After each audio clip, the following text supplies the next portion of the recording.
Balik lagi di Q&A periode Mei 2024. Nah, seperti yang sering udah gua bahas setiap konten video gua, kalau ada pertanyaan seputar marketplace, e-commerce kayak Shop Tokopedia, Shopee, atau misalnya jualan online di TikTok dan sebagainya, lo bisa tulis di kolom komentar. Dan sekarang gua mau bacain di video kali ini beberapa komentar-komentar yang udah masuk ya.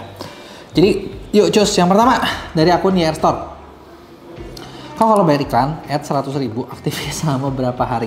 Sebenarnya gini, kalau lo bayar iklan, keluar 100.000, aktifnya berapa hari itu tergantung dari sistem iklan yang lo ambil. Jadi iklan di mana itu nentuin. Karena sebenarnya kalau di online tuh cuma ada 2 tipe iklan. Iklan pertama namanya pay per click ya. Jadi lo bayar kalau ada yang ngeklik. Nah, biaya per kliknya berapa? Ada yang 1.000, 2.000, ya itu lelang. Kalau lo 100.000 per kliknya 1.000, berarti kan cukup buat 100 kali klik. Nah, lu tanya berapa hari habisnya? Tergantung. 100 kliknya itu banyak apa dikit? Kalau kata kunci yang gila, mungkin gue bukan bilang berapa hari, berapa jam bertahannya. Karena 100 klik cepet banget. Ya, itu kalau yang pay per click. Nah, ada lagi yang kedua, pay per impression.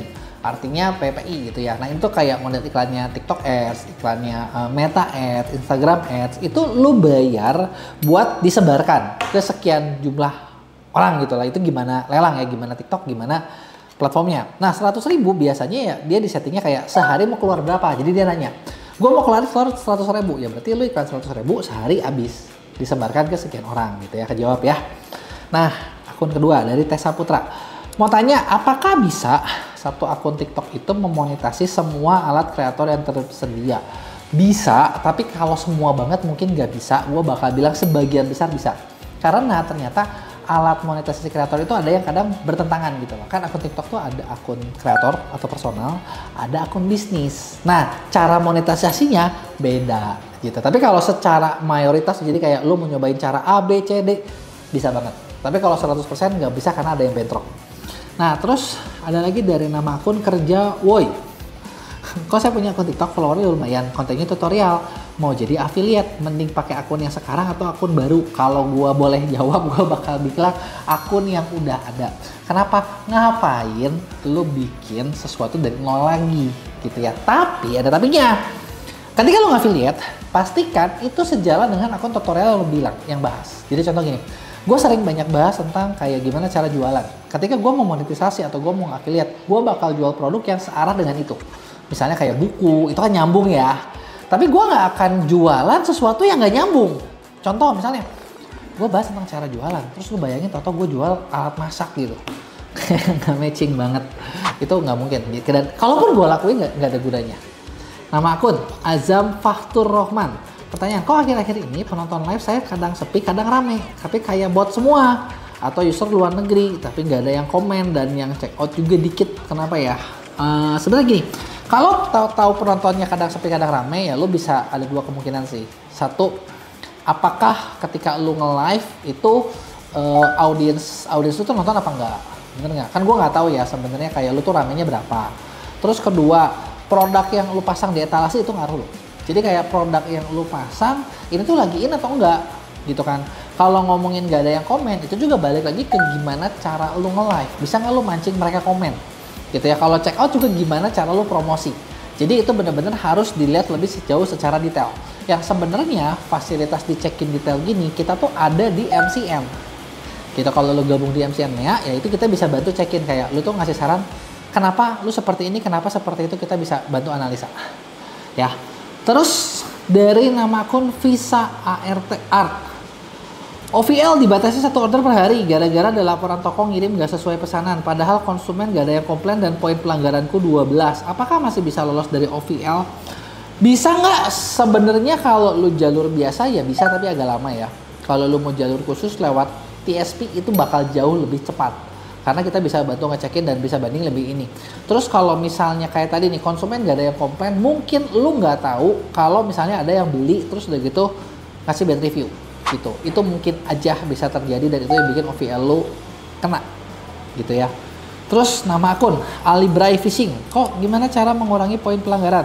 Kemarin di sampel video tidak cocok, padahal sampel dengan produk yang ada di keranjang kuning barangnya sama. cara mengurangi poin pelanggaran. Poin pelanggaran cara mengurangi itu cuma ada dua. Satu, lu banding, banding ya, banding ke TikToknya kan. Kedua ya lu sambil ngikutin si TikTok ada campaign apa, ada apa, diikutin tuh bisa membantu menghapus pelanggaran. Tapi dibilangin cepet ya nggak juga sih, agak lama. Gitu kan. Cara paling efektif kalau misalnya memang poin pelanggaran dengan join di MCN. Karena MCN bisa membantu lu banding dengan lebih bagus gitu. Contoh kayak gini.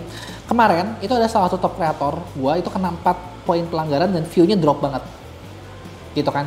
Salah satu poinnya adalah karena dia di konten lama dia pernah ada bilang video dia produk dia termurah dan best seller. Itu kena overclaim. Tapi karena kita punya dokumen-dokumennya dan dari MCN bisa ngurusin, itu hilang. Gitu. Nah, itu bisa kayak gitu. Jadi kalau poin pelanggaran sih paling enak dari MCN. Kalau lu nggak dari MCN, lu sendiri good luck deh. Sampana Bogor, lanjut ya. Kok saya jualan udah lama, posting sekarang hampir tiap hari tapi belum ada yang kejual satupun. Gimana caranya ya? Sabar. Gini, kalau lo jualan udah tiap posting tiap hari tapi belum ada yang kejual, ada beberapa kemungkinan. Satu, misalnya nih, traffic dari postingan lo tuh ada nggak gitu kan, kita nggak tahu ya, bener nggak?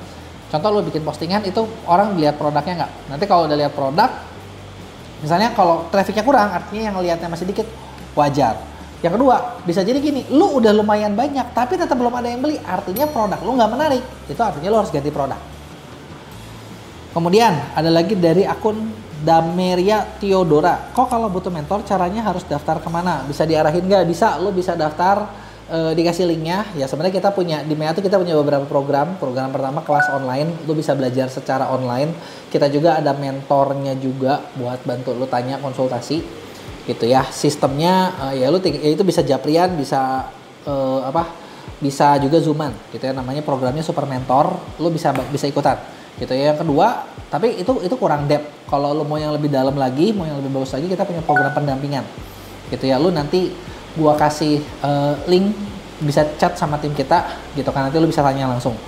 Nah, jadi itu dia tadi konten Q&A minggu ini. Jadi buat kalian nih yang masih masih bingung tentang gimana caranya, atau kalian masih nemuin kendala, atau kalian pengen growth lebih cepat lagi, kalian ada pertanyaan, kalian tulis di komen di video ini. Nanti pertanyaan kalian bakal gue jawab di Q&A berikutnya.